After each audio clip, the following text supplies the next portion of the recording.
Officially, smartphone penetration in the United States right now is 70% of the United States population. Every time I've given this talk, it has been 100% of the audience.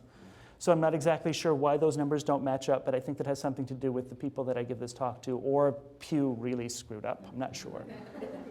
But you can walk into any room in this country and you can ask people, hey, are you carrying around a device that's constantly talking about you to a wide network of other machines and receiving signals from space? And everyone will raise their hand, yes. But no one thinks to ask, what are those machines saying about me right now?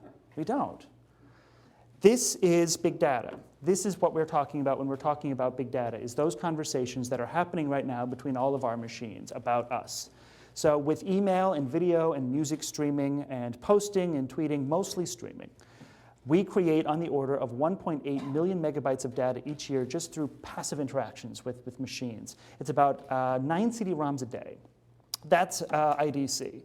IBM has some numbers that compete with that actually put that a little bit higher. And that is big data. It is you. It is 65 billion location tagged payments that happen annually in the United States. It's 154 billion emails. It is the reason why 90% of all of the data in the world was generated within just the last 3 years. All of the data that we have was generated in just the last 3 years, and it looks like that. It looks a lot like you streaming music or video on your phone. Now, not all of it is kept or stored permanently, and not all of it is necessarily useful, but all of it says something about you. Those are some very large numbers, but the thing to keep in mind about that is that as big as they sound, there's going to be 44 times as much digital information in the year 2020 as there was in 2009. So 44 times. This is really key. It's not just a silly statistic. It really speaks to why I wrote this book, because you can't say you've got a way out. You might hate everything about the digital ecosystem. You might really resent the fact that your phone seems to be conversing with unseen parties about you all the time in a language that you can't hear. You might really object to it, and you should, but that doesn't mean we're going back.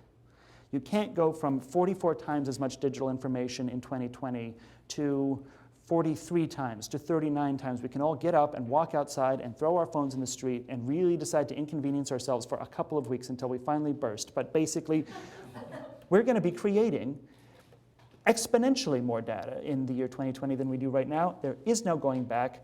Welcome. It's happening. So with that in mind, I mean, think about it this way, too.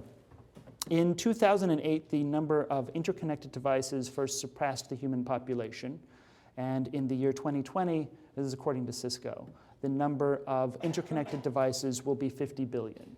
So if they all decided to join ranks against us, it's 50 billion to what is projected to be 7.6 billion people.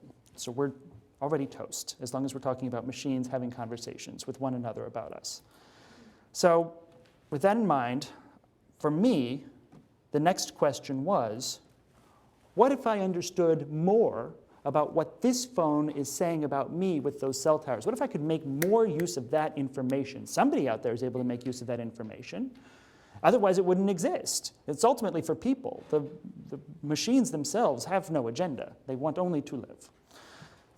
People make use of that information. What if I were one of those people? What if I decided I wanted to be someone who understood or could find relevance in my phone's conversations with cell towers and with satellites?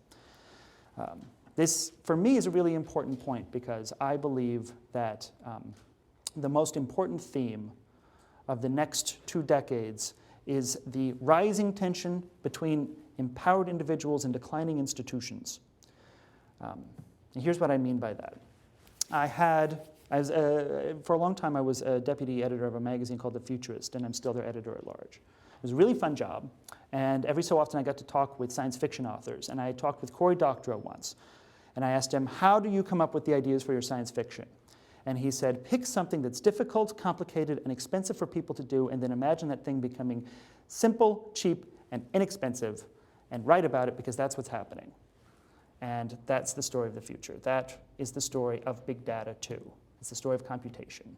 Something that was expensive and complicated, that lived in university warehouses, the University of Pennsylvania, that was really large and didn't perform very well, got cheaper, it became more numerous, it's moved from an academic military thing to a B2B thing, and finally to something that empowered the consumer revolution. And that's the story of all computation. It's the story of big data too. Believe it.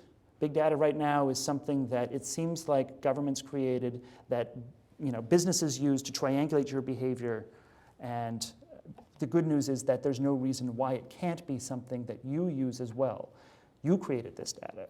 You have to ask for it, you have to demand it, you have to demand changes in law, you have to demand laws to protect you, but it's yours, you made it. And that's the story of technology. As it becomes cheaper, it becomes more available to more people, governments, to business, to finally consumers. So be excited about that. That's the first thing I want you to do. The future is inevitable, you have to be excited about it.